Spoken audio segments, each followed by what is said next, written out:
What's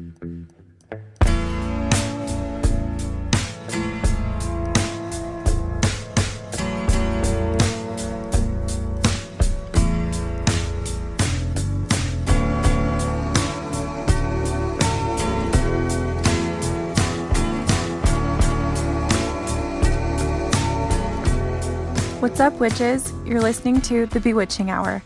I'm your host, Kat, and I'll be dropping exciting episodes covering everything from the history of witchcraft, aliens, the paranormal, ghost stories, and I'm excited to have guests on who have a story to tell, as well as share my experiences and perspective on living life as a modern-day witch. Grab your brooms, because it's about to get real. Hi everyone, I hope you are all having a great week and are able to stay sane and positive during this retrograde. It's supposed to last until December 6th, so we don't have that much longer, but things have definitely felt shaky for me personally. I do have some exciting news though. This podcast is officially available on Apple Podcasts, Spotify, like pretty much wherever you listen to podcasts, so for my Android listeners, you're in luck.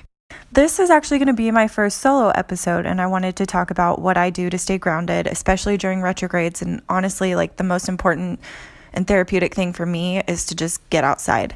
A friend once told me, if you don't know what else to do, just go outside. That has been some of the best advice I've ever received. So just do some outdoor activities, meditate, use essential oils to lift your moods, really connect with the earth and nature. And last weekend, that's exactly what I did. But before I get into all that, I had mentioned previously that I had a dream about cotton. I know it's a little weird, but I did some research and I've been reading a book called The Green Witch, which is my current practice. And in my dream, I was throwing cotton over my garden.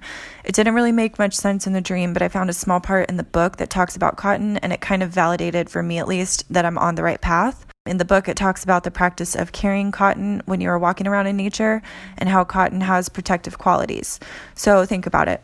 You use cotton to clean cuts and scrapes, things like that. It's harvested, which helps farmers or cotton growers with their income. And so in my dream, me throwing cotton on my garden was me protecting something that really meant a lot to me. And I really love synchronicities like that come through in dreams. So if you guys aren't already paying attention to your dreams, definitely do that. But anyway, back to grounding. So last weekend, I was able to spend some time with my best friend out on her property, which is about 30 minutes from where I live. It's kind of out in the middle of nowhere, but she owns some land and has so many trees and plants, and like the autumn leaves were falling. So it was the perfect setting for me to connect with nature. And she's a big nature person also. She's got chickens, she's got dogs, she's got cats. But we did a lot of walking around barefoot, and this practice is called earthing. Basically, what earthing is taking off your socks and shoes and getting outside and literally just walking around barefoot. Doesn't matter for how long, just as long as you feel connected. You feel the earth beneath your feet, you're stepping on solid ground, and it is so therapeutic. So if you're feeling antsy or anxious, I highly recommend going for a barefoot walk and just giving thanks and appreciation to what the earth is providing you at that moment. It's so great. But while we were out there, I collected some wisteria pods from her land. Obviously, it's about to be winter season here, so it's a great time to harvest seeds and things for your future gardens or crop. So I grabbed a couple of pods, and if you don't know what wisteria is, it's a really beautiful, bush-looking plant that produces purple flowers, and you can actually make tea out of them. It is an edible plant, and I've been reading my Farmer's Almanac for 2019, kind of getting prepared.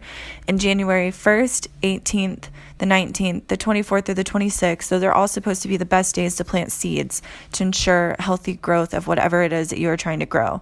I definitely want to try to make the tea, and that's why I collected the pods. But if you don't have a Farmer's Almanac, I recommend getting one. You can usually get them at a grocery store. I think even Amazon sells them, but there's dates in it that tell you when's a good time to cut your hair, to promote growth, when's a good time not to cut your hair, when to start a diet, when to clean your house, things like that. It has information on the phases of the moon and zodiac signs. So for all my manifestors, this is a great resource to keep around. I also did Ariel Yoga for the first time. My friend has an outdoor setup, and if you don't know what Ariel Yoga is, basically you're wrapped up in these straps and fabric, and you just kind of hang out, literally. It was a really cool experience. Definitely felt it the next day. You kind of work your core muscles and your arms and your legs, so you're a little sore the next day, but it's really cool because you get to be outside and you're still kind of practicing a yoga-esque thing. So really cool. We also built a fire, and I'm a Leo, so fire is my element anyway, But it was just so nice to be outside under the stars, like with this fire going. We just sat and listened to music and drank spiced wine. It was very, very relaxing. But this to me is just such a great way to practice self-care. Grounding in itself is you bringing yourself back to reality, back down to earth, loving yourself via nature through whatever it is that you're going through at that moment in time. Another way I like to practice self-care is by caring for others. And I know that sounds kind of contradictory because self-care is essentially supposed to be selfish, but you can take a minute to create something for someone and you're still creating. So that in itself is a practice of self-care, but then you're also helping someone else in turn. So I think self-care, to me, we should always incorporate helping others. My friend that I visited has been having some pretty bad anxiety issues. So I spent the morning before we went out to her land making her a little spell bag. I had some extra clear quartz that I charged for her. I threw it in a little pouch with some lavender, like fresh lavender, chamomile tea, sage, and then I charged it with the heart chakra spray. And I kind of meditated on it for a bit and set the intention for the bag to help her relieve her anxiety symptoms. And what she would do with the bag if she were to have anxiety or feel just a little uneasy is you kind of shake it up, press down on the bag to kind of get those herbs and things going, release some of the essence, and then you just kind of inhale, like smell it. And it really does help. And she loved it, and I loved making it. Earlier that day, we also went to an antique mall, which can be hard for me because I am a highly sensitive person. I pick up on energies from people, objects, buildings, certain environmental settings, things like that. I remember going to flea markets with my dad when I was younger. They always gave me such an unsettling feeling.